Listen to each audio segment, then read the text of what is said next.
Okay, let me ask if anyone has any questions from before the break. Is it clear why, when there are shortages, increases in supply will not reduce price? And how the allocation of supplies among geographical markets and factors of production among their various possible products, why that becomes largely indeterminate and can swing on the basis of small changes, why supply is so unstable.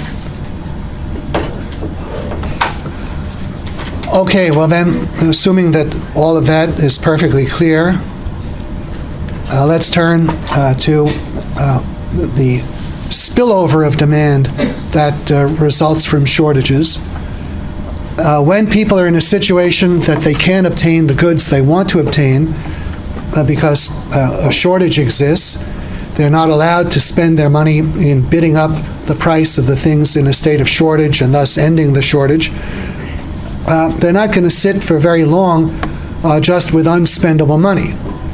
They might increase their cash holdings somewhat, but in a period of inflation in which the quantity of money is continually increasing at a rapid rate, pretty soon cash holdings are more than adequate, and people will start to spend on other goods that were not their first choices, but which are still available. And if these other goods are uncontrolled, if we have price controls on some goods only, not on everything, and people would like to be able to spend more money on the controlled goods, but are prohibited by the controls from doing so. After all, there are only certain quantities available, and if the prices are controlled on limited quantities, that implies a limited amount of money that you can spend on those things. And if people have the ability to spend more money than that, well, money that they otherwise would have spent on the controlled goods, if they were uncontrolled, they will then spend on other goods. And as they do so, what is the effect on the demand for other goods, on their prices, and the profitability of producing them? Yes, Mr. Timotek? Prices increase. Okay, the prices of the uncontrolled goods will tend to increase. They're in greater demand. Their prices are not controlled. And what happens to the profitability of producing the uncontrolled goods? It's greater. Pardon me? It's greater. Okay, the uncontrolled goods, their profitability goes up. That's where people are able to spend. That's what they're able to buy. And what will this do to where capital is invested and what will be produced in the economy as far as possible? Decrease the capital available to the controlled industry. I mean, the capital invested in the controlled industries will be cut back because it's more profitable to use it in the uncontrolled industries. The goods produced in the uncontrolled industries will tend to expand, and the production of the controlled industries will contract. Now, which kinds of industries do you think the government would single out for price controls? Industries that it considers relatively unimportant and trivial, or industries that it considers vital and of enormous importance? The vital industries, those are the ones it controls. Now, what's its motive in controlling the production of the prices of the vital goods? It's a survival. Pardon me? Importance, right? You're asking about the importance. Yeah, why would they be inclined to put price controls on the goods they consider important? To make them available to everybody. They want to make them available. They want them to be affordable by everybody, and they want everybody to have access to them. But what is accomplished when you have a situation where the profitability of the controlled goods declines relative to the profitability of the uncontrolled goods? Does the government achieve its purpose?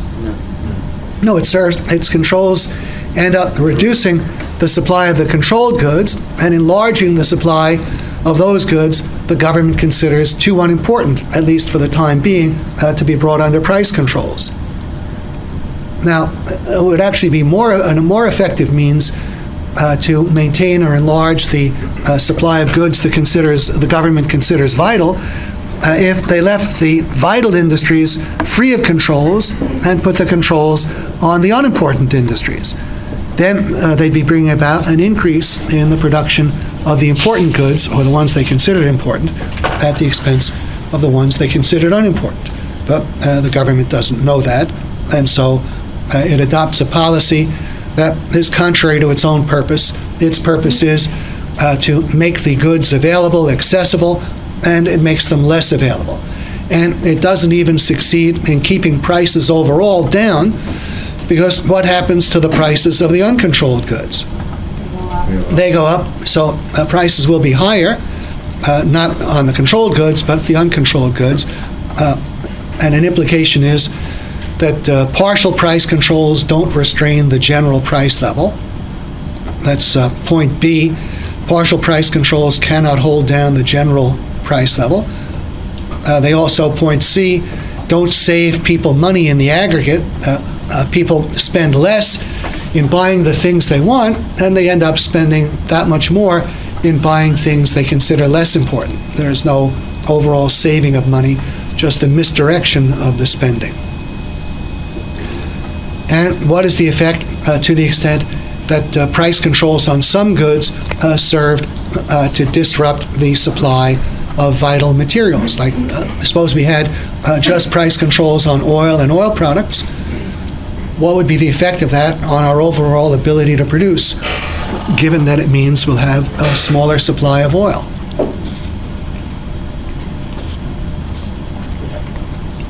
Lowers it, less capital. I know Mr. Zink says it lowers it. Does anyone else have an opinion? Pardon me? No, I just wish only one other option, so. Well, you might say it raises production, but if there's less oil, oil is a critical element in production. We need oil to transport practically everything, to provide heat. It's also used extensively in the generation of electricity. It's a fuel for power plants. If we have less oil and less electric power, what has to be the effect on our ability to produce? There'll almost certainly be less. And to the extent that it does undercut our ability to produce, and we have smaller supplies of goods than we otherwise would have, what's the effect on prices coming as the result of a smaller supply of goods? Higher prices. That would be higher. So the paradoxical effect of partial price controls, to the extent they disrupt the supply of important materials, is actually to make the general price level higher. And by the same token, repeal of such controls, which would restore the supply of these vital means of production, would operate to reduce the general price level. Now, I have a special application to rent controls, and I just want to deal with how it is that this point, how partial rent controls, that is, rent controls on part of the supply of rental housing, but not its totality, how rent controls on a portion of the supply of rental housing serve to raise rents on the portion of the supply that remains uncontrolled. In fact, this will apply to any good in a situation in which only part of its supply is controlled and another part is left uncontrolled. The effect of any such partial price control is to raise the price on the portion of the supply that remains free of control. Is that analogous to the power supply issue? Pardon me? Was that analogous to the power supply in California? I would think it has application. I'm not as immediately clear on how to apply it. I can apply it more easily to oil and certainly to rent control. It would apply to electric power, too. There was a time, a few summers back, in this process of alleged deregulation, which somehow never deregulated the retail price of power in most jurisdictions, only deregulated the wholesale price. Well, I guess that's a good illustration. Do we have a discussion of that? And I just thought that was what it applied to as well. Well, it would apply to My that partial understanding. in a different way, in a somewhat different way. Pardon me? We talked about that in our class, We did. in my class on Wednesday. Oh, on Wednesday, right. Okay, I'm sorry, I thought you, I didn't recognize that you were simply from Wednesday. Okay, we discussed it in Wednesday. Okay, but I don't think we did here. Thank you for reminding me. Okay. Now, what was controlled, for the most part, was the retail price of power, but not the wholesale price. And the wholesale price was going through the roof. And that happened because the power companies have the obligation to meet the quantity of power demanded by their customers until they reach the absolute limit of safety in supplying it. If the grid is about to short circuit, well then they can cut people off, impose blackouts or brownouts. But short of that, they're obliged to supply as much as they can. And they have to do it at a controlled price. Now, what is the effect of the low controlled price on the quantity of power demanded? It's greater, right? And the power companies are obliged to scurry for this power, get it wherever they can, and buy it irrespective of the cost. Well, what do you think happens to the prices they have to pay if they're running out of sources of supply? The prices can get to be immensely high. Now, why would the price of power at wholesale have been much lower if the price at retail had been allowed to go higher? Demand would have decreased. The quantity demanded at the retail level would have been less, and then the quantity of power that the distributors needed to obtain at the wholesale level would have been less, and they could have gotten power at the wholesale level at a lower price. They wouldn't have had to get it from every last nook and cranny. So when you have the price artificially low to the consumers, but the producers are legally compelled to supply it, that serves to drive up the price at the producer level. Have a higher price at the retail level, that reduces quantity demanded at the retail level, reduces the quantity the distributors need to buy, and they can buy the smaller quantity at a lower price. So this is a good way that the power situation illustrates the point. And we had, there were other ways the situation would be illustrative, but let me turn to partial rent controls and then the case of oil. Let's suppose we have 2 units, to make it as simple as possible.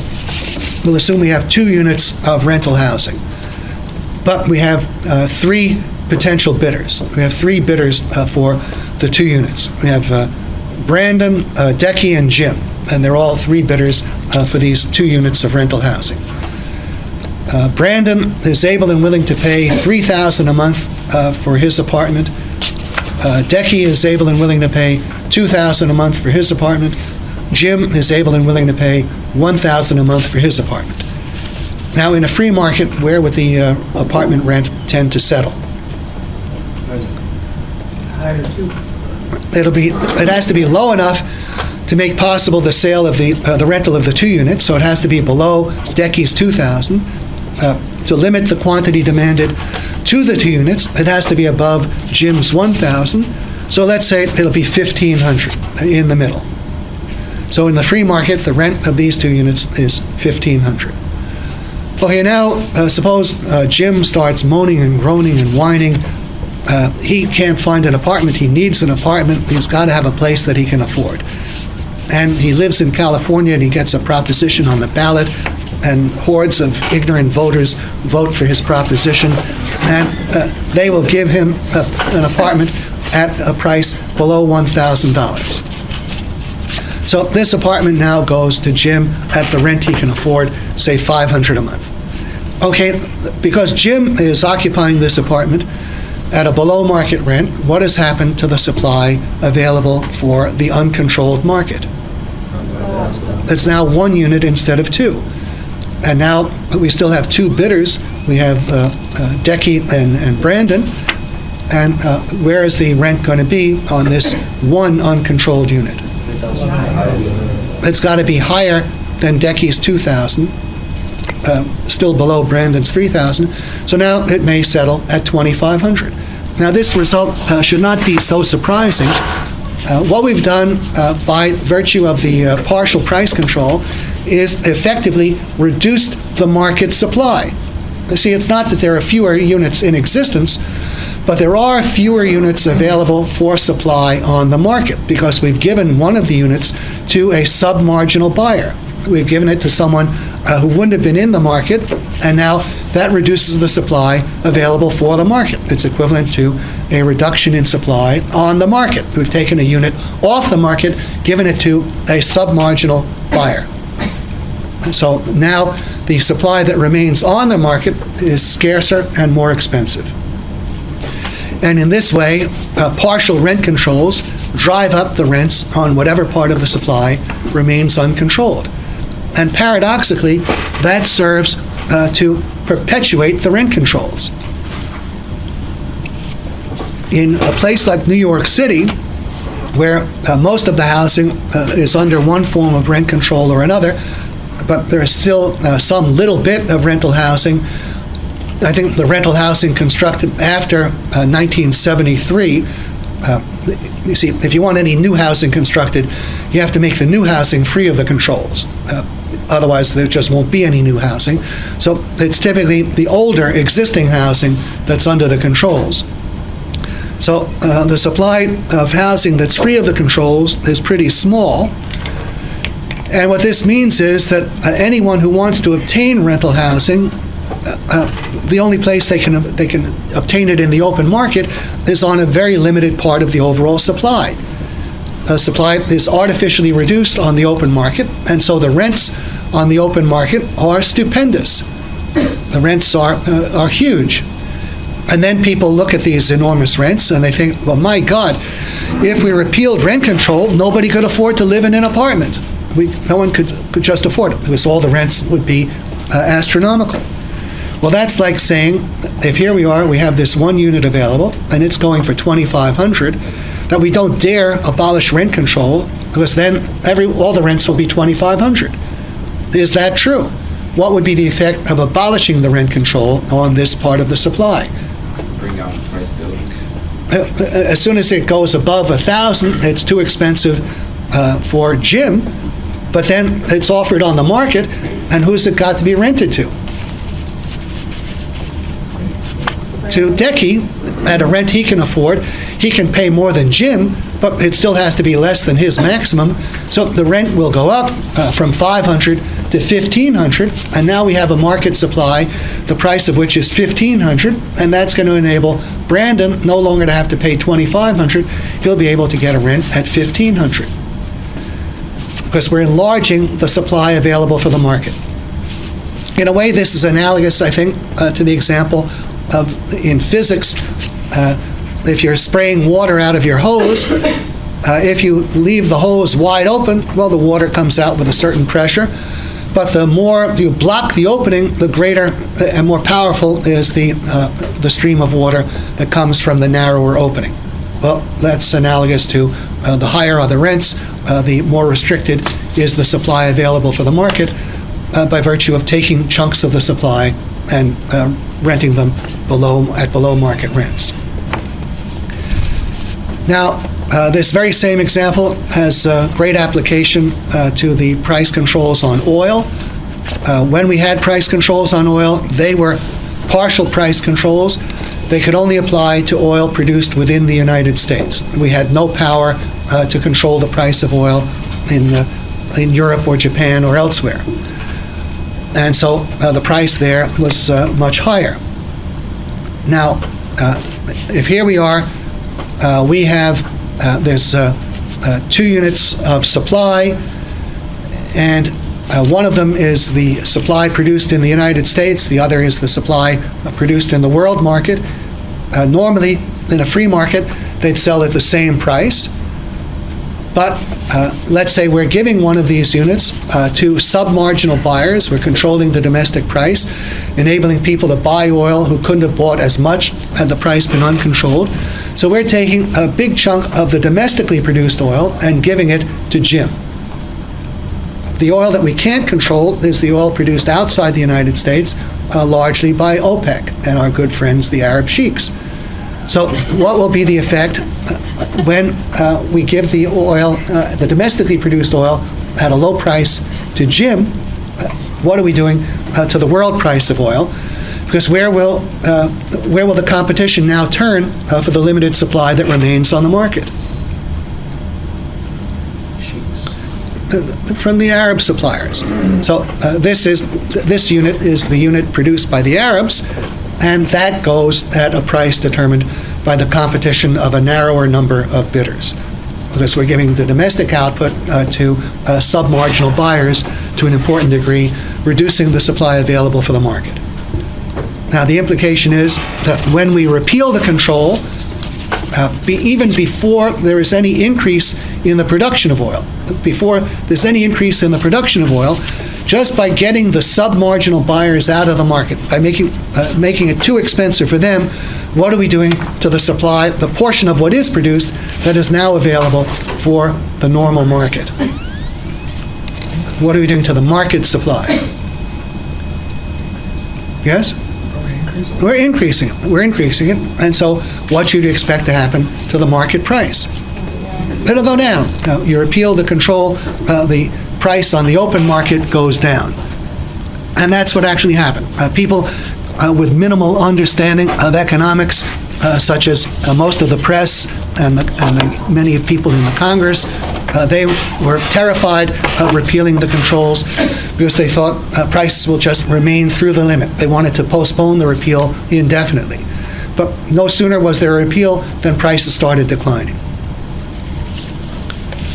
Yes, Mr. Kumar. In a free market, what stops a monopoly company to artificially control the supply and pump up the prices? In a free market, what stops a company from getting control of the entire supply and charging a higher price?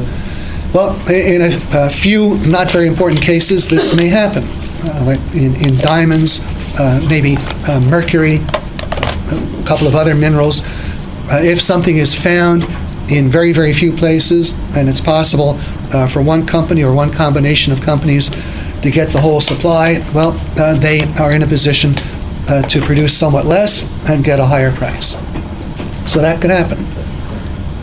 But there's no shortage of their product. There's just a higher price, and somewhat less is available. Now, with all of the fears and complaints we have about the scarcity of natural resources, in such cases, one could look at this as a kind of conservation measure. The supplies will be available, but they're just getting extracted more slowly. Now, I would say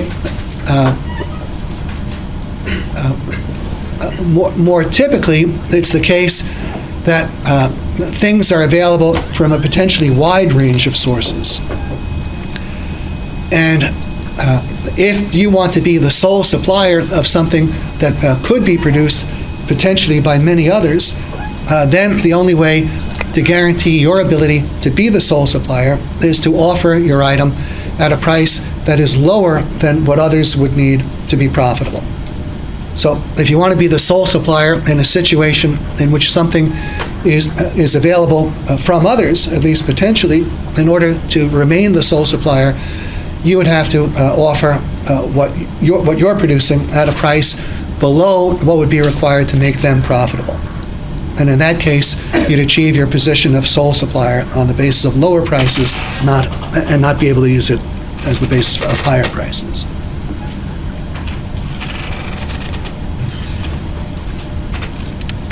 Okay, let's turn to this point G, the tendency toward universal price controls. It's not an inexorable tendency, but it is the case that there is a powerful impetus starting with partial price controls.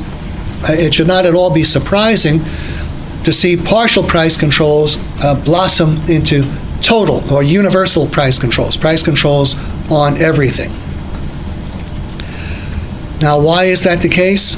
Well, if you start off with one price control, and I'll use the example Mises used to use. Suppose we begin with a price control on one good, let's say milk. And we have this price control because the government is concerned that poor families are unable to afford milk, and it wants to make milk affordable. So it imposes a control, it limits the price of milk. All right, if milk is now made low enough in price so that all the poor families can supposedly afford all that they wish of it, what will this be doing to the profitability of supplying milk? Reduce it, and so we would easily end up with less milk than we had before and a worse supply, and the government's purpose would immediately be defeated. Well, if the government wants, in fact, to have the supply of milk maintained at the lower price, it's insufficient for it simply to have a price control on milk at the retail level. It has to do something further, because otherwise the supply will just disappear. Now, one possible thing it could do is subsidize the sale of milk. It could say, okay, we understand that for the sale of milk to yield a competitive rate of profit, the price that we're allowing is insufficient. We want you sellers to keep the price where we've set it, and we, the government, will make up the difference in the form of a subsidy. So if we're compelling you to sell milk for $1 a carton and you would need $2 a carton, keep selling at $1 a carton and we'll pay you an extra $1 for every carton that you sell. We'll give you a subsidy. Okay, in that case, you could have the low price of milk, the low controlled price maintained. The government would be paying a subsidy sufficient to guarantee the profitability of the production of milk. And they could have a subsidy on a quantity that would meet the quantity demanded at the price of $1. So this could be feasible. But suppose the government can't afford the subsidy or just doesn't want to pay it, and they don't want to repeal the price control. Well, then what would they have to do? Control the prices that constitute the other costs of production. They control the prices that constitute the costs of milk at retail. They'd have to control the wholesale price. Like the next step in the electric power situation, it was sort of surprising. They were controlling the retail price. The wholesale price was going through the roof, bankrupting Pacific Gas and Electric, almost bankrupting Southern California Edison. The logical thing would have been, if they didn't abolish the retail control, to impose price controls at wholesale. I guess they actually got to that. It's unclear what's happened since. But in any case, the logic, starting with one control, if you can't back it with subsidies, is that you then have to carry controls further and control the prices that constitute the costs of the thing that you're originally controlling, so that its production will be profitable at the controlled price you've imposed. All right, let's say the government has done that. It's controlling the price of milk at the wholesale level. Well, now what problem comes up?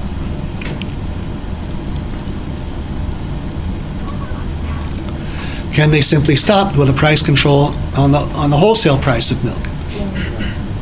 Why not?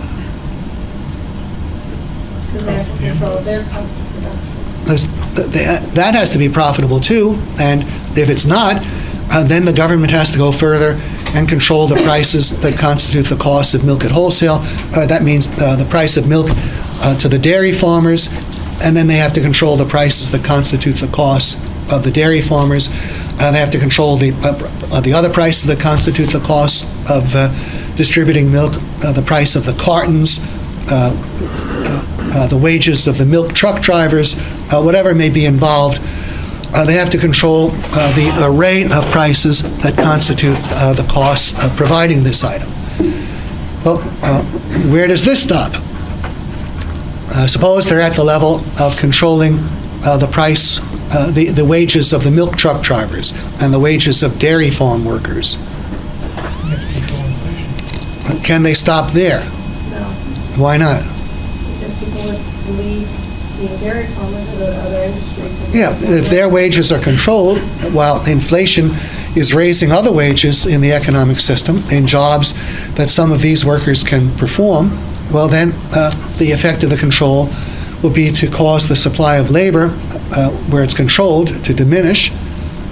And also, if you're causing the profits at any point to be below normal, you have to keep extending the controls further back.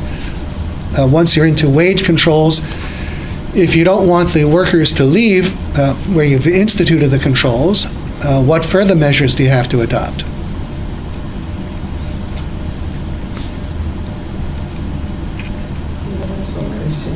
Pardon me? Something tied to the salary. Well, you have to start controlling the wage rates in other lines into which these workers might go. So you're extending the process. Now, let's say you've reached the point you're controlling the price of milk at retail, at wholesale, at the dairy level. What happens if you're leaving uncontrolled the prices of things like butter, cheese, and ice cream? Pardon me? More of those are gonna be made. And then the use of raw milk to produce those things becomes comparatively profitable, and that'll be cutting the supply of milk for drinking. So what do you have to do to stop that? They have to control those prices. So there are different things going on. Starting with any one price, there is a tendency to control prices further and further back in the chain of production, and to extend the controls sideways to other occupations into which the same labor might move, to other products of the same factors of production. And on this basis, the price controls tend to become universal.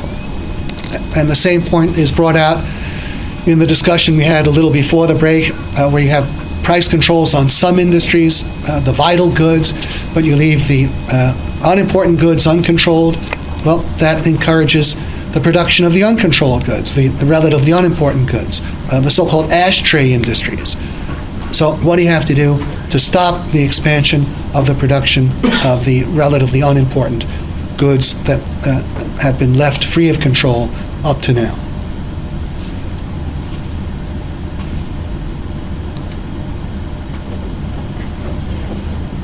Then we have a situation, yes? You have to put controls on them. You end up with controls on everything.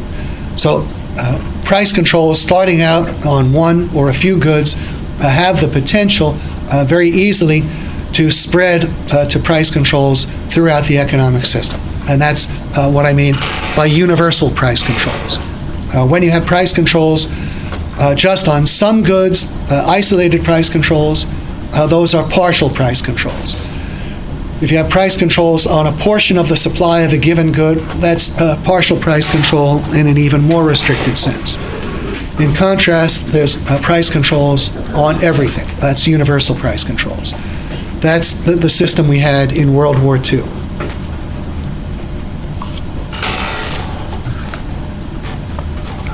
Now, let's turn to a consideration of universal price controls. Because as we'll see, universal price controls are essentially the same in their basic nature as socialism. A good way to understand socialism is in terms of an economic system suffering from universal price controls. In both cases, the profit motive and the price system are paralyzed. Universal price controls and socialism have in common that they destroy the same thing. They both destroy the same basic element, and that is private property rights and the functioning of the profit motive. Socialism is out to destroy private property rights very openly, nakedly, explicitly. Socialism wants to confiscate all of the privately owned means of production. It wants the state to own all of the means of production and abolish private ownership. Well, as we'll see, universal price controls represent the same essential thing. For one thing, looking at it at one level, when you control the prices at which a business firm can sell and the prices that it must pay for its inputs, well, you're controlling whether or not the firm can exist or must perish. If you're interfering with the freedom of a firm to buy and sell, you're interfering with its very ability to exist.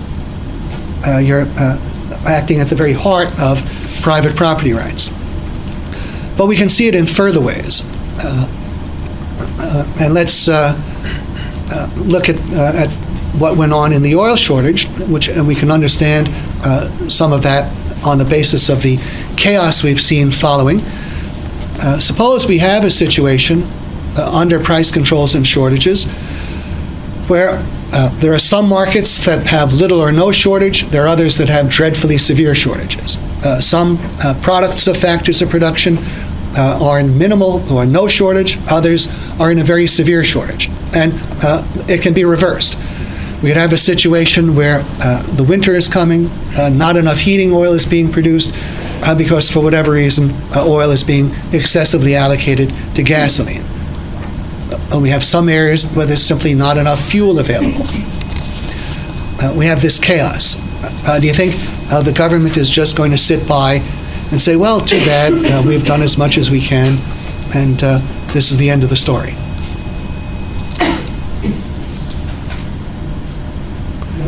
What did they do? What were they about to do when we had the situation? People who get to the stores early, they can be supplied. The latecomers go away empty-handed. Odd even days. At odd even days, and then they're about to have more formal rationing. What do you think the government would likely be doing if it sees that, well, look, the refineries are not turning out enough heating oil. Winter is coming. Or certain areas don't have gasoline, and people are just unable to drive their cars. Or the buses can't run because they lack fuel. Or the planes can't fly because they lack fuel. Or factories can't operate because they don't have fuel. Or the plastics industry can't function because it's missing some petrochemicals. Do you think the government is simply going to say, well, tough luck?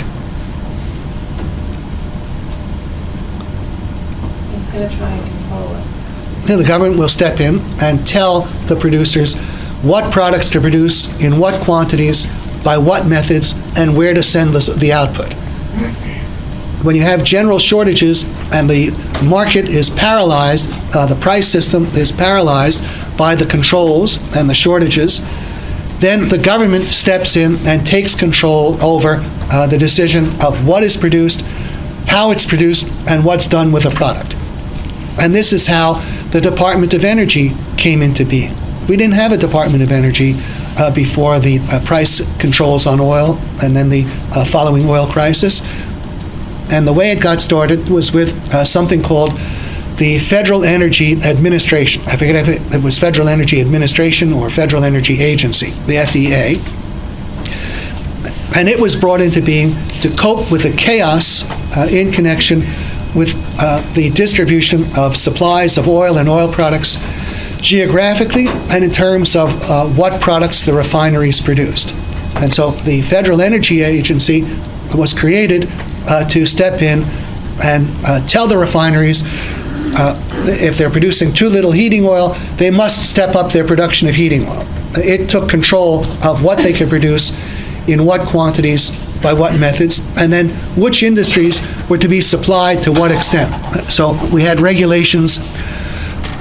The airlines would get 80% of the jet fuel they had gotten the year before, then 90%. How much would be available for buses, how much for farmers to operate their tractors, how much would be available for trucks, how much for passenger automobiles. The government was making all these decisions. Now, when the government steps in to do this, and under universal price controls, it will do it with everything. And the methods of production become a matter of concern too. You can see this already in the oil shortage. When there's a shortage of oil, it starts to matter to the government whether electric utilities are using oil or coal as their fuel. Now, shortly before the oil crisis, the government had been pushing the utilities away from coal to oil. When the oil crisis came, it started pushing them back the other way. If we had general shortages of materials, if we had a shortage of steel and aluminum and one thing and another, the government would be specifying what methods of production had to be used to save aluminum or steel or whatever it might be. The government interfering with thermostat settings is an indication. When you have, and that's going on to some degree today, we have intermittent shortages of electricity, or threatening intermittent shortages, as the result of a combination of rate controls on power, and so the quantity demanded is not limited very well. And we've had a policy of preventing the construction of sufficient power plants, so the supply can't keep up with the demand. And anytime the quantity demanded reaches the limit, people are using their air conditioners, this threatens to blow the system. So the government is constantly urging people, cut back on your power usage. Set the thermostat on your air conditioner to 78 rather than 75 or 72.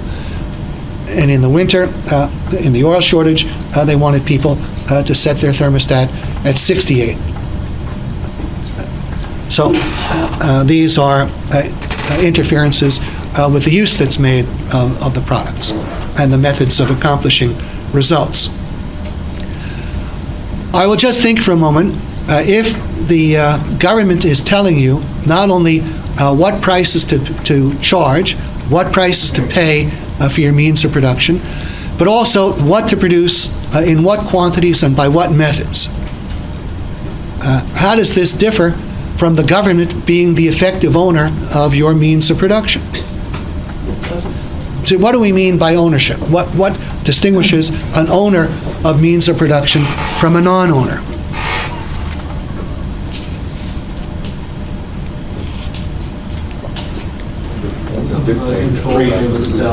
Okay, the owner decides what you do. The owner decides how his means of production are used, what will be produced, by what methods, in what quantities, and who's to get the product. Those, and at what prices the product will be sold.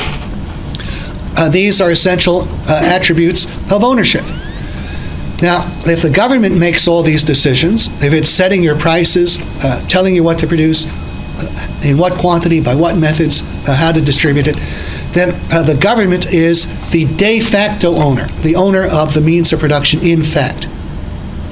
In outward guise and appearance, you still have private ownership of the means of production, but the private ownership is without substance. The government is the real de facto owner. And this was one of the great insights of my mentor, Mises, that he identified this as effectively socialism. He realized that price controls and the shortages they cause, and then the further government controls to cope with the chaos of the shortages, that this was, in effect, a system of socialism. And he distinguished between two patterns of socialism. There's the obvious pattern that he called the Russian or Bolshevik pattern. There, the government openly nationalizes everything, and you have no doubt about who the owner is.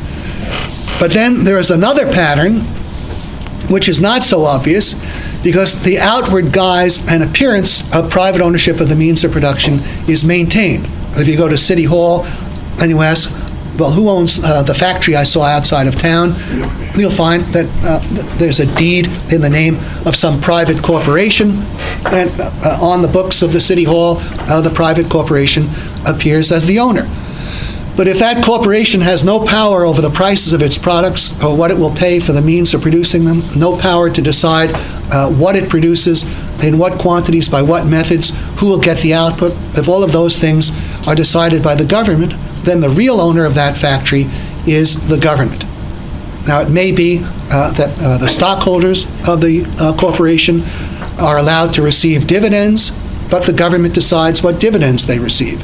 It may be that the management of the corporation receives high salaries to the extent the government approves them, but it's the government that's deciding what everyone gets, and the stockholders are in an actual position no different than that of other government pensioners. They're just getting more generous government pensions.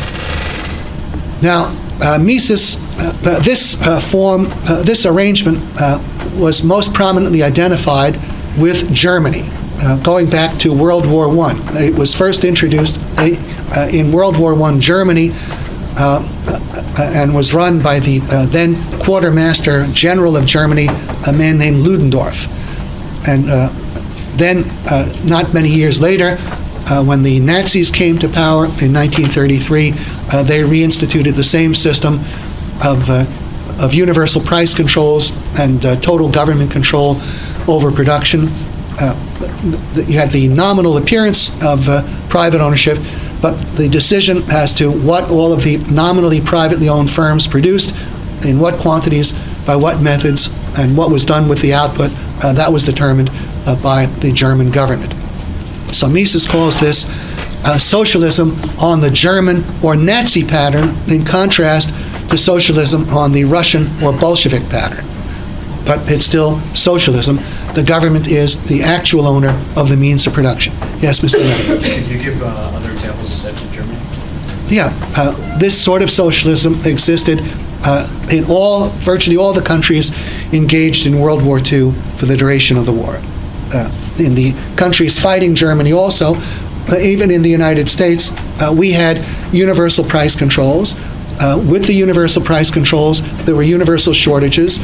The foundation was there for total, utter economic chaos. As we'll see, when you have universal price controls and universal shortages, there is a new major dimension of chaos that we haven't yet seen, and that is a general shortage of labor and capital, such that the production of anything is capable of expanding at the expense of the production of anything else. It is possible, when there are general shortages, for the production of the most minor and trivial goods to expand at the expense of the most vital and urgent goods. And in order to prevent that, the government takes the power to tell every industry what it can produce, in what quantity, by what methods, and to flat out prohibit the production of certain things. Now, how does this happen?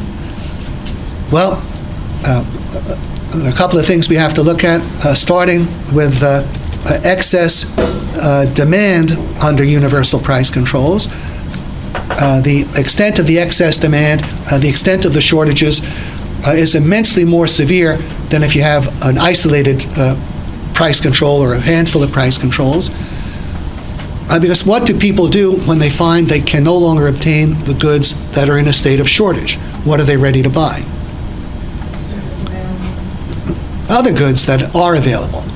So if you got adjusted to not being able to buy all of the gasoline you wanted, well, that doesn't mean that you'll swallow the money that you would have spent on gasoline had you been able to buy it. You'll find an alternative use for that money. This is the spillover of demand effect that we've actually already discussed. So the effect of there being a shortage of things like gasoline is that the demand for other things that are not in a state of shortage, that will increase. Suppose we have a shortage of television sets. You'd like a new television set, but you can't find one. There's a shortage of them. Well, is there anything else you're interested in buying? Do you have a second choice for the money that you would have spent to buy a television set? Sure. Okay, there's something, let's say it'll be a new suit or whatever. Now, so there's a rise in demand for that. Suppose there's a shortage of new suits also. Is there a third choice? Absolutely. And there's some third choice. Maybe that's a new refrigerator, who knows? The point is that what happens when you have general shortages, the excess unsatisfied demand confronting each individual good is also ready to spill over and compound the shortages of everything else. If you can find your second choice good, you'll snap that up. If you can't find the second choice good, you'll snap up the third choice. What happens is the excess demands for all of the different individual goods come to bear on the demand for each and every good. It's not just that we have people whose first choice is a new TV, they can't obtain the new TV, so they buy something else. There are also people who can't obtain a new refrigerator. They become willing to buy a new TV. But people who can't buy the new TV, they're willing to buy a new refrigerator. And we have the excess demands for everything bearing on the demand for everything. We have the excess demands for everything bearing on the demand for each thing. So there's an insatiable shortage of everything. And what this translates into is the kind of symptoms observed in Soviet Russia. In Soviet Russia, they had universal shortages. That was their normal situation. And in such conditions, people would carry around the clothing sizes of all their friends and relatives. They'd have a list of these things.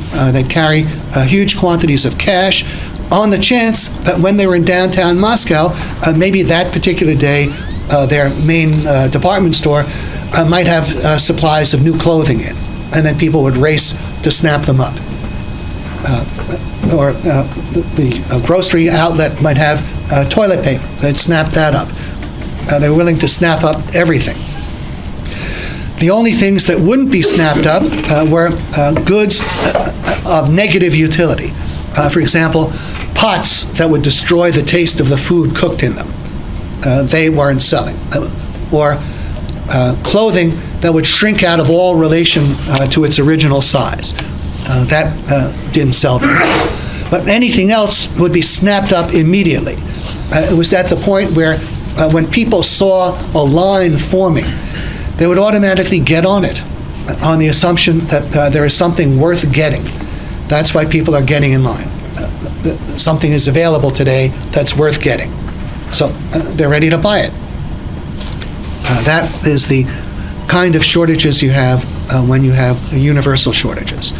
It was typical for people to spend 8 or 10 hours a week waiting in line to buy groceries.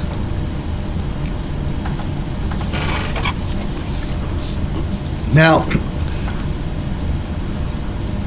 when you have shortages of this kind, you can have practically any expansion of production and people will buy the product.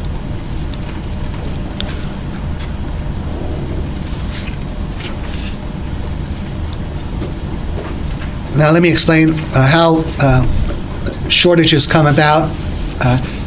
Even though all incomes are controlled, you might wonder, if people's wages are controlled, how are they getting the money to demand more and more of everything? Well, that's not so difficult to explain. Let's suppose the regular economy is putting 10 units of money into the hands of the ordinary citizens. So the ordinary citizens are getting 10 units of money. And the goods available to them, there's a certain quantity of goods available at controlled prices. And possibly the 10 units of money would be sufficient to buy the goods available at the controlled prices. All right, now suppose the government steps in and it spends 1 unit of money, which is newly created, and it gets goods for its 1 unit of money. So we have 10 units of money in the possession of the citizens, 1 unit of money in the hands of the government. The government gets a supply for its 1 unit of money. How much will the people be able to succeed in spending?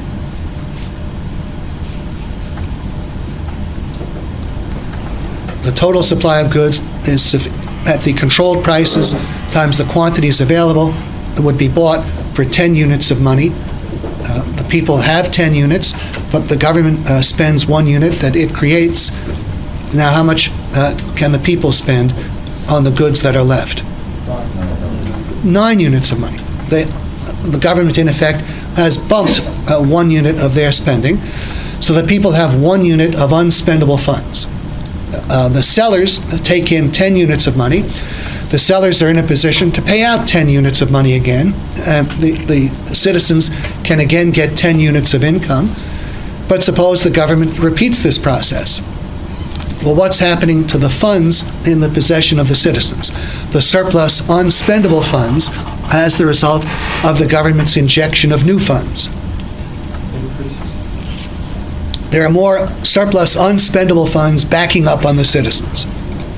And this is how the demand can keep growing even though the incomes of the citizens are controlled. It's exactly this process. And this is what I refer to as the buildup of surplus unspendable income resulting from the government's injections of new money.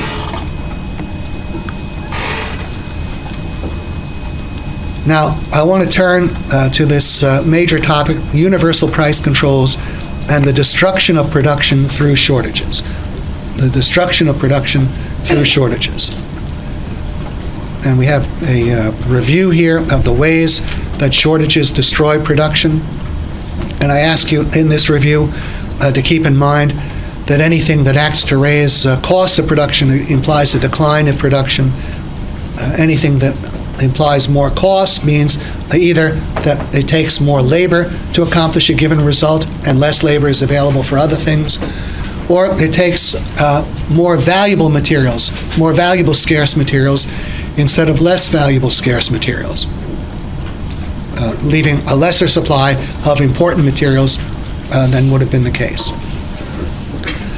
Okay, we've seen that shortages make buyers impotent and thereby remove the incentives of sellers to provide good quality and service. And as a result, quality and service decline and the cost of maintenance and replacement increase. That's one way.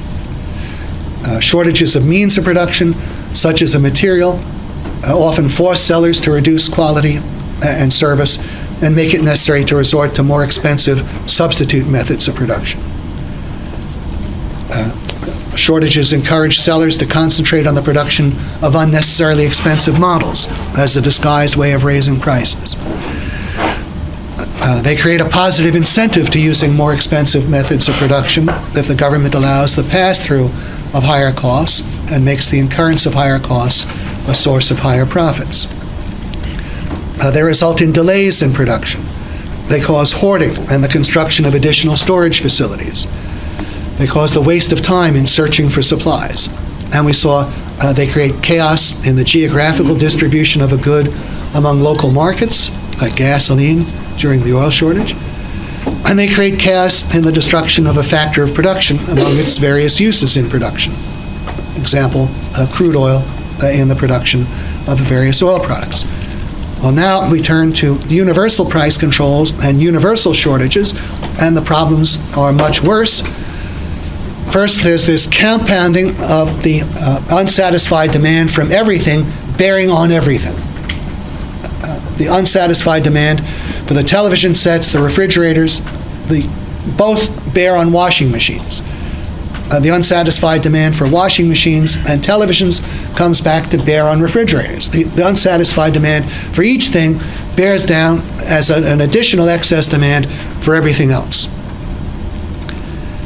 So that increases the severity of the shortage. And then you have shortages of all of the means of production. You don't not only have shortages of the products you're producing, you have shortages of practically everything you're using to produce the products with. And then there's this new dimension of chaos that I refer to, the shortage of capital and labor. I say as point 3, total chaos in production, the expansion of any product at the expense of any other product, irrespective of the will of the consumers. And then we'll see how production declines in such conditions. Let us assume that what the consumers would like is more shirts and less shoes. If they had a free economy, the consumers would be spending more money buying shirts and less money buying shoes. Okay, what effect would that have on the profitability of shirt production versus the profitability of shoe production? Shirts would go up. Shirts would go up, shoes would go down. All right, but now suppose we have a price control on shoes, shirts, and everything else, and we have generalized shortages. And now, for whatever reason, the economy increases not the production of shirts, which is what the consumers would like, but instead reduces the production of shirts and increases the production of shoes, which is not what they want. Well, will the consumers be willing to buy the shoes if we have generalized shortages? They'll buy shoes because aren't shoes better to have than unspendable paper money? You see, just think, what can you do with the paper money? Does it make attractive wallpaper?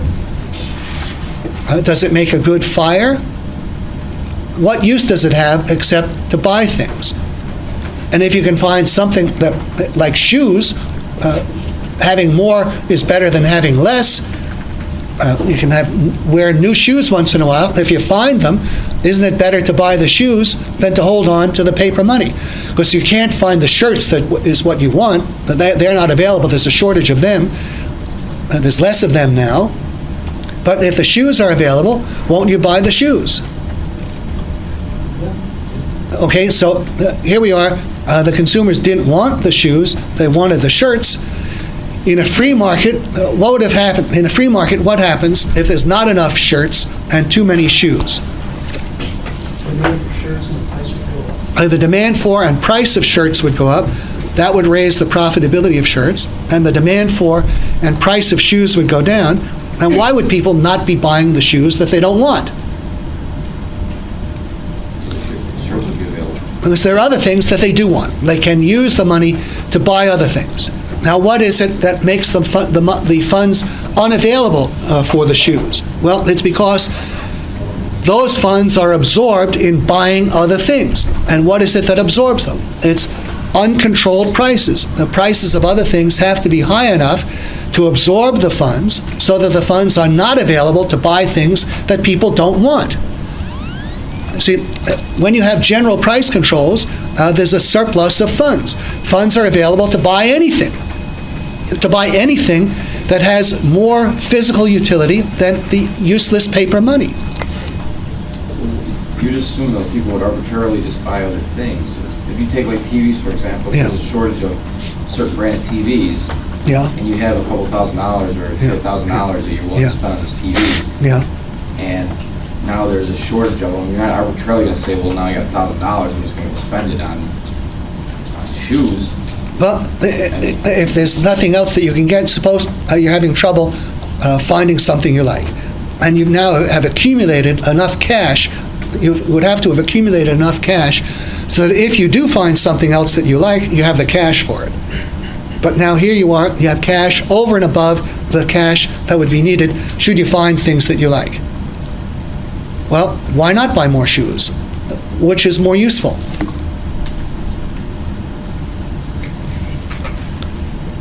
I mean, I see your point, but at the same time, Yeah. I just have a hard time believing people just arbitrarily just buy things just for the sake of Well, buying it. it's not arbitrary, because, see, what can he do with the money? You see, we wouldn't buy it, you and I, in our normal context, wouldn't go out and suddenly buy extra shoes. Why wouldn't we? You don't need more shoes. Now, but it still might be desirable to have more shoes.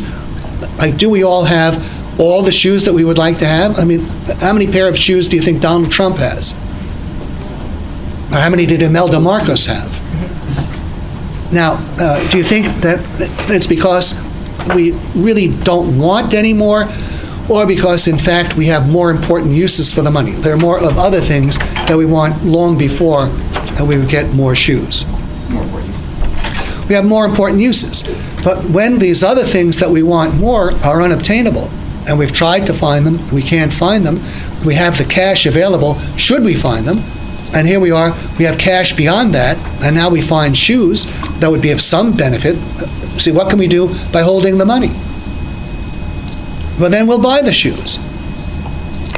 So, notice, people become willing to take more of practically anything in circumstances in which they're deprived of the opportunity of spending those funds for what it is they do want. Now, this doesn't mean there have to be larger quantities of the things they do want. Suppose people do want more of other things. If the prices of those things were not controlled, what would happen? The prices would go up, right? The prices would go up. And then when prices rose, what would that do to the availability of funds to buy things that you didn't really want all that much? Then you wouldn't have the funds to buy the shoes, because the funds that you had would be absorbed in paying higher prices for the things you wanted. But when the higher prices for the things that people want are prohibited, then what are they going to do with the funds that back up on them? They'll spend them on things of vastly lesser importance. They'll buy the shoes. So notice, people actually wanted more shirts and fewer shoes. In a free market, that's what would have happened. How would that have happened in a free market? The price and profit of shirts would have gone up if not enough shirts had been produced. The price and profit of shoes would have gone down because people would not be spending money to buy shoes. They would have more valuable uses for the money. They'd be spending the money possibly just bidding up the prices of other things. So shoe production would have been unprofitable, shirt production would have been profitable, the production of shirts would have been expanded in response to the consumer's will, the production of shoes would have been contracted. But when you have price controls and shortages, can the consumers do anything which will make shirt production more profitable? That's against the law. And at the same time, because of the shortages, a shortage even of shoes, because people will take shoes rather than nothing, does the extra production of shoes result in a reduction in the price and profitability of shoes? No. People are glad to get shoes rather than nothing. So this means that shoe production can expand at the expense of shirts, even though we really don't want more shoes. We'd rather have more shirts. You can have an expansion of production of things that consumers would prefer to have in lesser supply, and a reduction in the production of things they would prefer to have in greater supply. You could have an expansion in luxury hotel construction at the expense of the construction of vital factories and hospitals. Why not? If people can find a room in a hotel, if that's where they could spend their money, well, why not do it? See, the funds are there to buy more of virtually anything. It's utter chaos. The production of the least important goods can expand at the expense of the production of the most important goods when you have generalized universal price controls and shortages. And it's in that environment that the government steps in to say, well, no, we're not going to allow the expansion of luxury hotels. We're going to insist that the resources be concentrated in areas that we, the government officials, consider more important. Because otherwise, it's absolutely anything goes. Now, I refer to a shortage of capital and labor because the situation is that if you have the capital and the labor, it can be economically profitable in terms of dollars and cents to produce more of anything. And it doesn't matter what production must be curtailed. The curtailed industry can't rise in profitability. The price controls prevent it.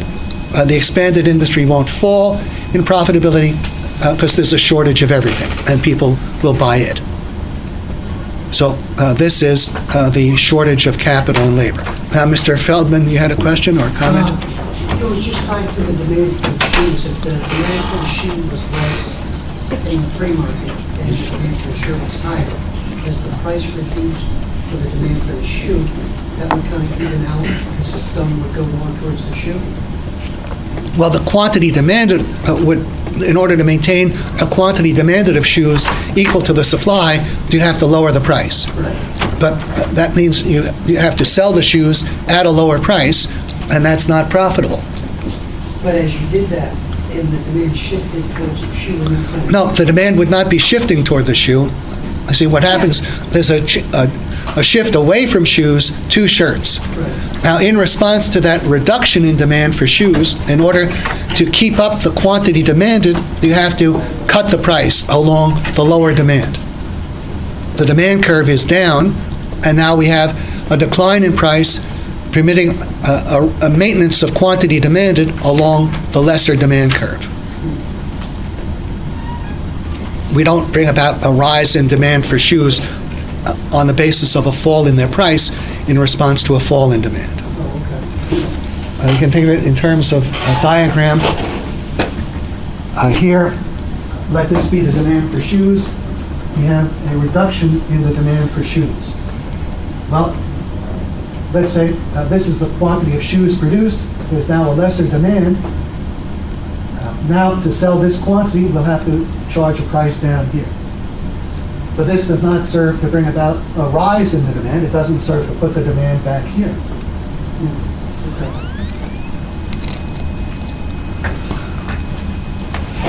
Okay, now notice there's a significant decline in production, or the equivalent of a significant decline in production, just by virtue of malproportions in what's produced.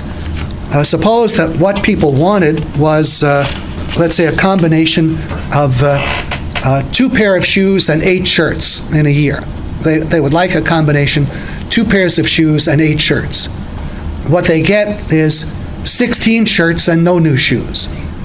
Well, 16 shirts and no new shoes may be a combination that is equivalent to less than 4 new shirts and 1 pair of shoes. 16 shirts and no shoes may very well amount to less production than 1 pair of shoes with 4 shirts, because it's the wrong combination. You value a pair of shoes far above the last 4 shirts out of 8. And you're not getting it. You'd much rather have 4 shirts and 1 pair of shoes than 8 and no pair of shoes.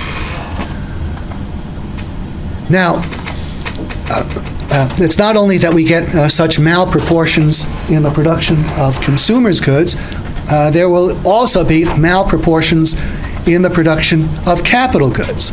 When you have a situation in which any industry is capable of expanding at the expense of any other industry, well, that's a situation in which you might have an expansion in the steel industry at the expense of the coal industry. And suppose you have such an expansion in the steel industry at the expense of the coal industry that now we're mining less coal. What will that do to the ability actually to produce steel?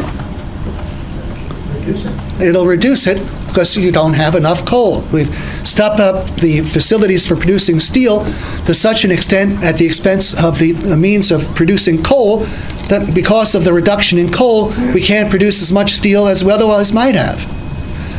Think of the potential if you simply don't have an adequate supply of ball bearings. Not ball bearings in general, but of a specific size. What sort of effect must this have on the overall ability to produce? We wouldn't be able to repair machinery or cars with built. You couldn't repair things. There are many things you just couldn't produce. So now, just consider if we have malproportions in the supply of capital goods, what's that do to our overall ability to produce? Reduces. It reduces it. Okay, now, when we have a reduced ability to produce, consider the fact that capital goods are themselves a product. Capital goods, machines, factories, materials, capital goods are continually being used up and wearing out in the course of production.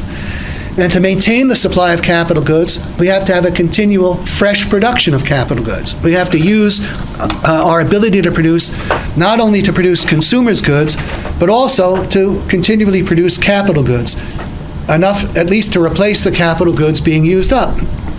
Well, what has to happen to our ability to produce capital goods if the malproportion of our capital goods severely undercuts our overall ability to produce?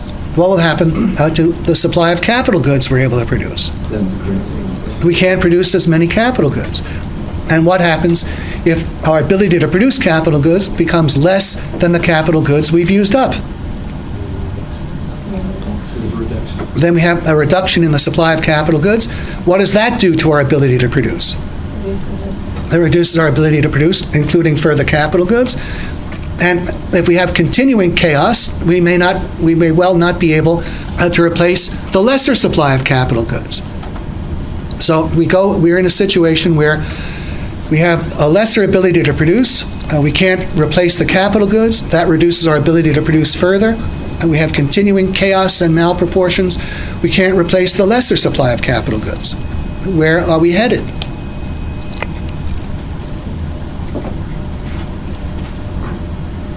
Well, we have a continuing process of capital decumulation.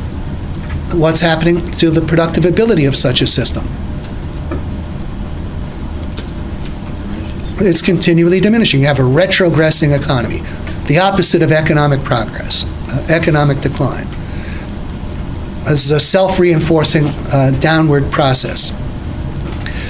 Now, there's another closely related aspect of the same decline, a similar process of decline, and this comes about because of the labor shortage, specifically the labor shortage. There's an excess demand for labor, and have a general labor shortage. The labor shortage exists in part because there are shortages of all of the different products that the labor can produce, so we need more labor to produce more products in every line. And also, we produce very inefficiently under such economic chaos. That requires still more labor.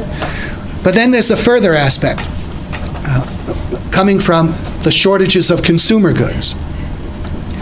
When you have shortages of consumers' goods and people are working and they're accumulating money that they're unable to spend, what thought do you think might occur to them after some time? What thought might occur to you if here you were working, you're earning money that you can't spend because there's shortages of practically everything on which you'd like to spend the money. That wouldn't be as motivating to work. You're motivated not to work. Why not knock off for a time, live on your accumulated cash, buy whatever you're able to buy, but at least have the benefit of not having to work for a while? Well, as this thought begins to occur to people, what do you think would be the effect on the overall production of the economic system? Decreases. It would decrease if people start knocking off because of the shortages of consumers' goods. If they're not working, well, then less is going to be produced. The shortages of consumers' goods will be worse still. And then what if more people decide not to work because the shortages are now worse than before? There's less point in working than before. Less production. There's still less production. Well, where do you think the end result would be if this is allowed to go on? No production. There'd be no production. Well, what measure do you think the government might impose in order to prevent this process from getting underway? Yeah, prevent people from quitting. Make it against the law to quit a job without the permission of the government. Freeze people into their jobs. A job freeze. Well, that's what existed in the countries that had price controls and shortages in World War II. We did not get to that point in the United States, but we were within a hair's breadth of it. It was proposed by President Roosevelt in his 1944 State of the Union message. So you just think we have a labor shortage, shortages of all kinds of consumers' goods. There were no such things as new automobiles produced from 1942 through 1945. The 1942 model year came to an end after December 7th, 1941.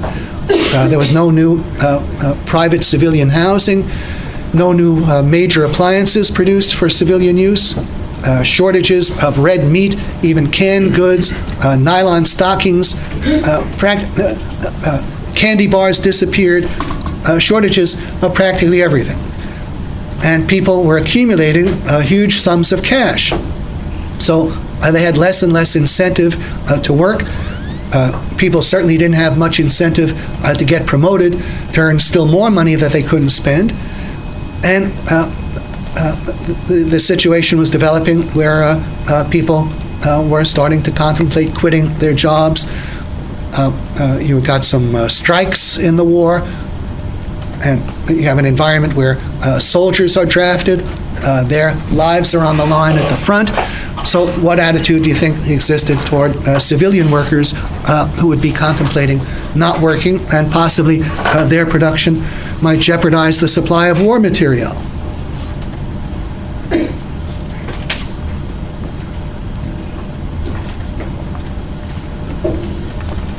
Their quitting might jeopardize the supply of war material. Well, it would have the environment to make a demand to stop people from quitting, stop them from striking, and such things were proposed by President Roosevelt in his 1944 State of the Union message. But we were fortunate that there were enough people still in Congress at the time to recognize that such a measure would have the character of something appropriate to Hitler or Stalin, but not to the United States. But had we remained in the war, had the war dragged on a few years more and the shortages gotten worse, we would likely have had such controls. They existed in countries with similar institutions like Great Britain, Canada, and Australia.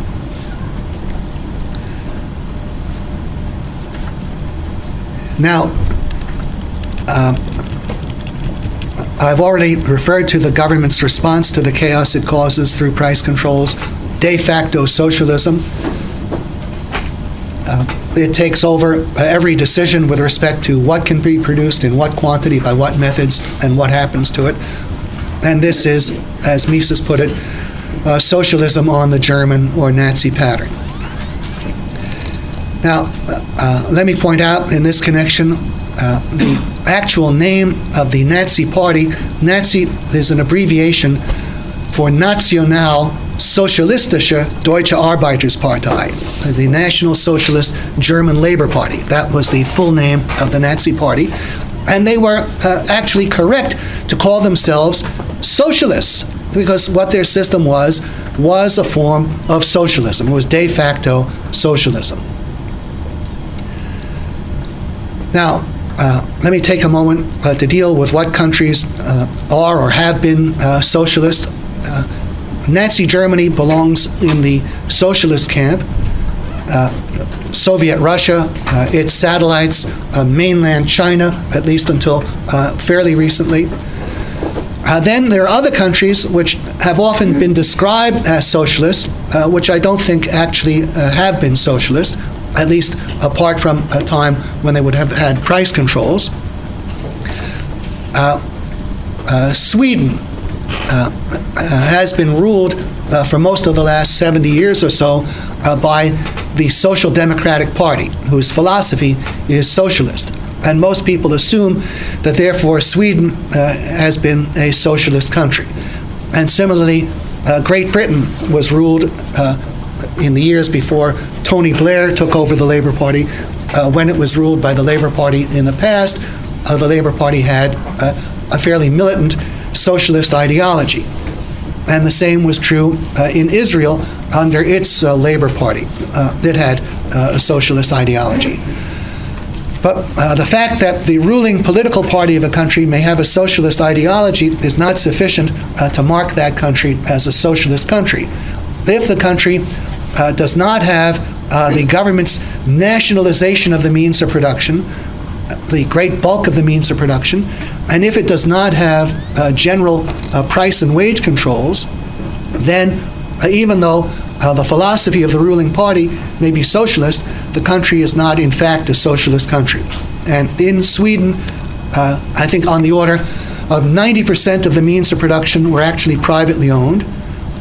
In Great Britain, even under the Labour Party, the old Labour Party, back in the 1950s, still 80% of British industry was privately owned.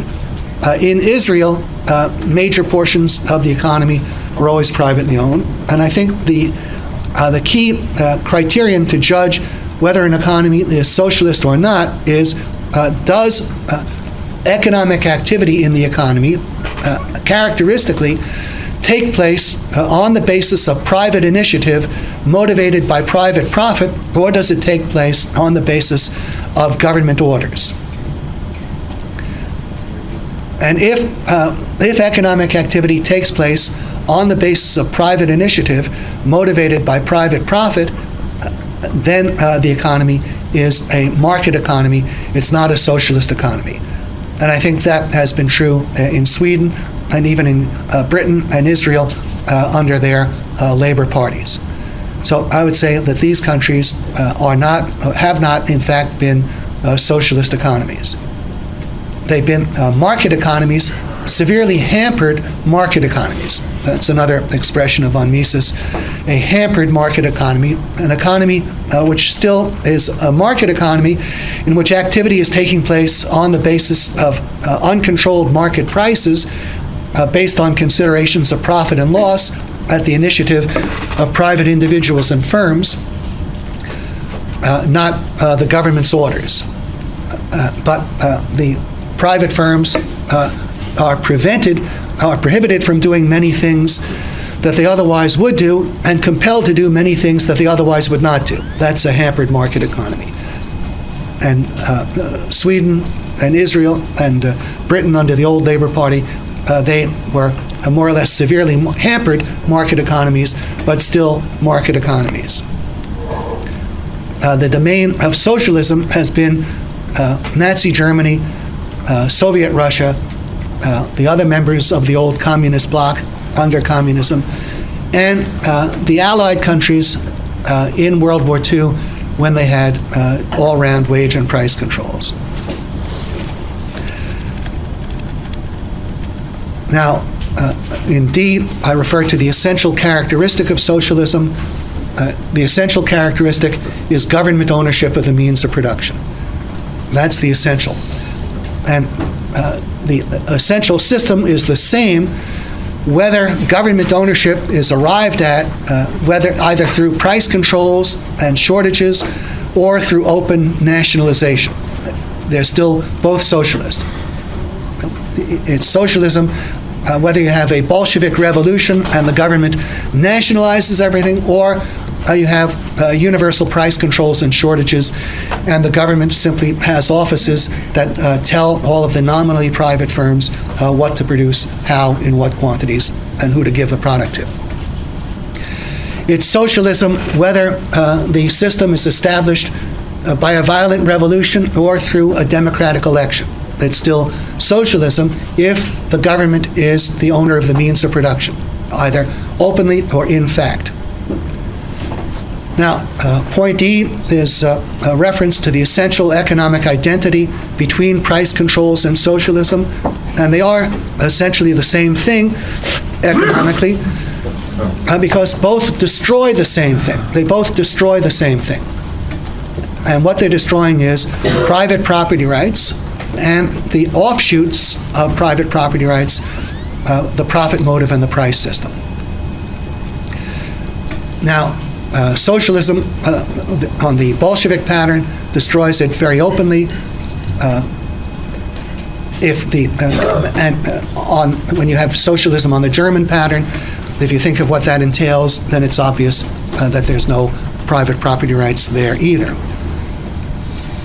Yes, Mr. Levy? What do you say, this is a broader question, but what do you say to the statement that certain people still view capitalism as a grand experiment? Capitalism as a grand experiment, or socialism as a grand experiment? Well, socialism, for all intents and purposes, has more or less failed, so I guess that... Well, I would say it's not an experiment. It's no longer a novel thing, but a wider point that Mises makes is you cannot have experiments when you're dealing with the social relations of human beings. Because what is required to conduct an experiment? You can have experiments in a laboratory. When you have an experiment, you're controlling all of the elements except for one variable.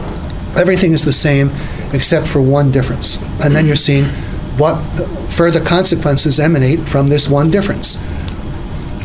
Like we can have mice, they're all treated identically in every respect, except that one set is given a vitamin, the other aren't. And then we track what difference does this make. We're controlling all of the different variables. How would you do that in an economic system? I think it was defined in the context that I was thinking. Pardon me? I think it was defined in the context that I was thinking when it was being compared to socialism, in the sense that there were two systems that were kind of the outcropping. Well, you see, there are always many things different. If you were comparing, suppose you were looking at the visible failure of one system compared to another. It would always be possible to point to certain differences. Like for many, many years, people were pointing out socialism is accomplishing much, much less than capitalism. But there would always be differences. Like they had a massive war over much of Soviet Russia. We didn't have that. And so it could be attributed to such a thing. Or there's differences in the cultures. There are ways of establishing decisive differences and a good reason for preferring one to the other, but it's not really on the basis of experiment. It's on the basis of logic, starting from certain fundamental true propositions. We can make a series of deductions and inferences. Like we've developed the laws of the price system, starting with the fact that people prefer more wealth to less, higher rates of profit to lower, how this coordinates things, why higher prices limit the quantity demanded. We have a whole system of propositions, and we're able to see how the price system operates. We can see how price controls paralyze all this. And I think we can see now that price controls and socialism are essentially the same, because both are destroying the same thing, private property rights and the profit motive. Now, how does this happen? Well,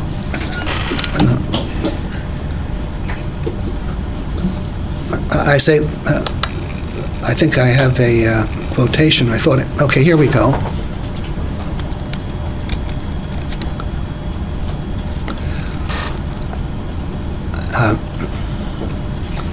I say, what makes price controls produce the chaos they do is precisely the fact that they interfere with the property rights of businessmen. They prohibit businessmen from using their capitals in the ways that would be most profitable to themselves. Now, just think about this. If price controls did not interfere with the right of businessmen to use their capitals in the most profitable way, then could price controls produce any of their chaotic effects? Try to imagine the government not interfering with a businessman's property rights and profit motive, and yet the consequences of price controls developing.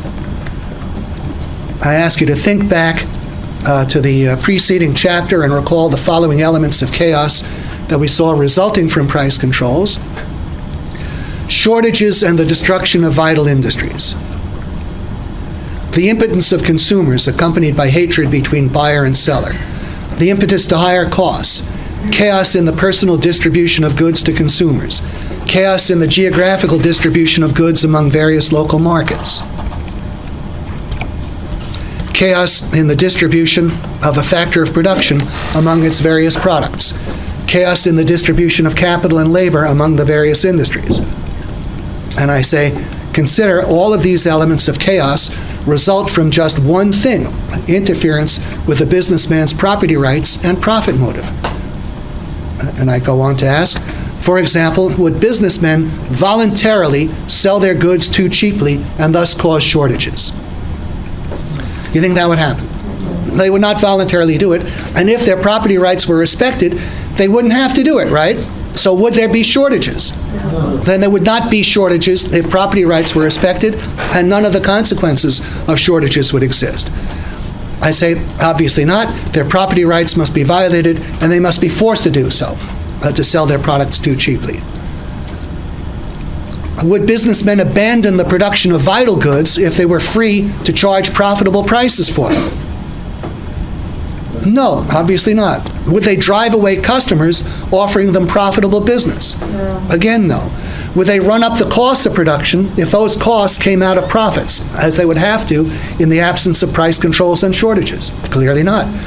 Would businessmen saturate some markets at low prices while starving others, offering them higher prices?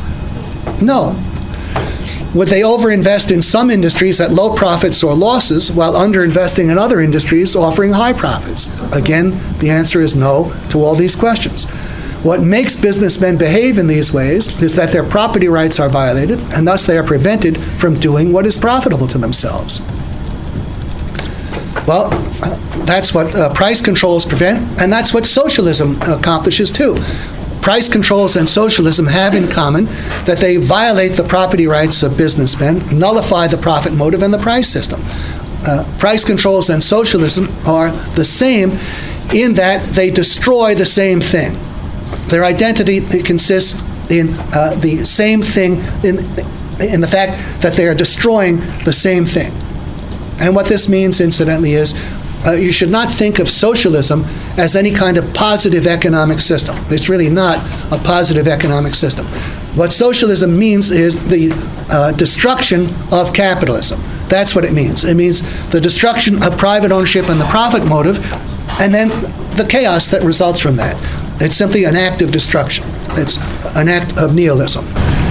Yes? I think it's kind of a broader question also, but socialism, back to kind of Mike's question, is flawed, but capitalism here is flawed too. I mean, in a socialist society, people may be hoarding their money and not be able to purchase things because there's a shortage, but what about the impoverishment of people that have no money that can, in this system? And what about impoverishment? What would improve it? What would improve it? What could improve it, and what creates it? Okay. As a matter of fact, I have an article coming out within a very few days that addresses exactly this, and it's called Reducing Poverty by Reducing Government. And it's an answer to something that appeared on the op-ed page of the New York Times on Friday called, I forget the title of the article I'm attacking. It's in my article. It's by Bob Herbert, the article I critique. Mm-hmm. And if you don't object, I'll be happy to send you all a copy as an email attachment. I think that will answer your question. Okay. Okay. We have very little time left, and I can't possibly say very much. I think I've indicated that socialism is a system of economic chaos, and I'll just spend a moment or two on the political consequences of that, the tyranny of socialism. Notice first, socialism is a system in which the government owns all the means of production. Now, this means that if we were ever to have socialism, how are they going to achieve all of the means of production? How is the government going to get the ownership?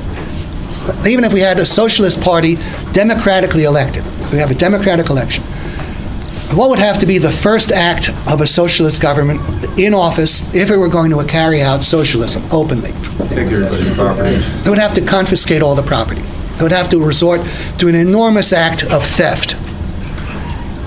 There's no other way to establish it. To establish socialism by voluntary means, you'd have to wait forever before any significant number of property owners would voluntarily turn over their property. Now, I think this helps to explain why the parties, the social democratic parties, like those in Sweden and Britain and Israel, why they did not actually establish socialism, even though they would have liked to. Because what would have been required would have been this massive act of theft, and then what would you expect to happen from the property owners being wiped out? You see, it's unlike nationalizing an isolated industry. If you nationalize an isolated industry, you can still pay meaningful compensation to the industry that's being nationalized. You can raise taxes a little bit on the rest of the economy. But if you're confiscating the entire economy, how do you begin to pay any compensation? And would the socialists even want to? Well, if people are going to lose their property without compensation, don't you think there might be some resistance? Yes. Well, then, there certainly would be. How do you deal with the resistance? If you're serious about getting their property and they're going to resist, what do you have to do? You have to be prepared to resort to force. It's the very same thing in principle. Suppose you went out to some street, maybe up at Bristol Street, if there's some passerby still at this hour, and you wanted to get their wallet. And you go up to someone and you say, "Mister, give me your wallet."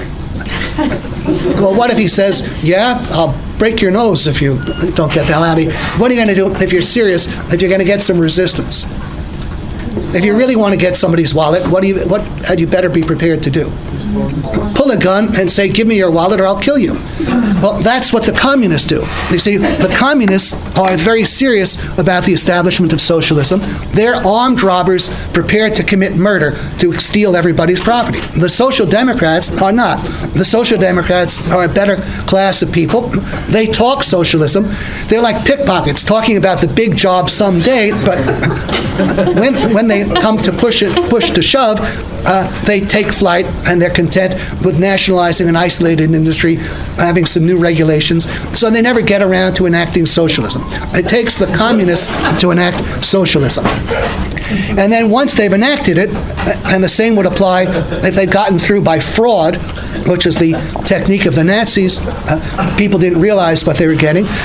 Once they're in power, the conditions are a nightmare. We have these shortages, people in waiting lines, and there's forced labor in these systems.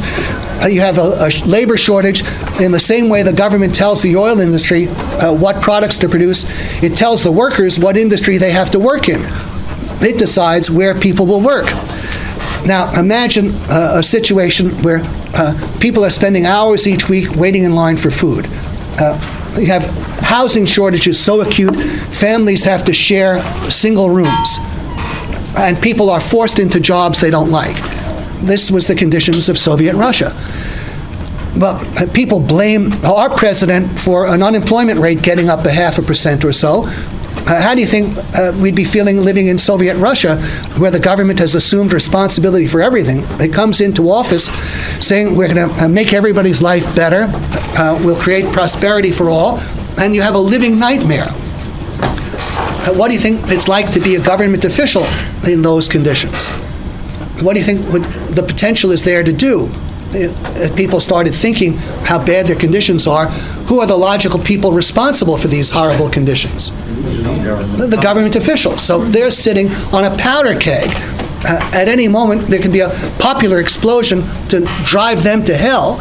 And what kind of rulers does it take to stay in power in such a powder keg arrangement? You need totalitarian dictators. It takes someone like Hitler and Stalin.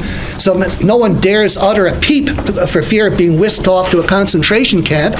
And meanwhile, there's constant hysterical propaganda to blame things on the CIA, the wreckers, foreign saboteurs, and again, there will be purges of the party itself. They'll find, well, these are the bad officials. It's their fault. They're screwing everything up. That's the nature of socialism politically. It's a totalitarian dictatorship. Okay, happy thoughts to occupy you for the rest of the week.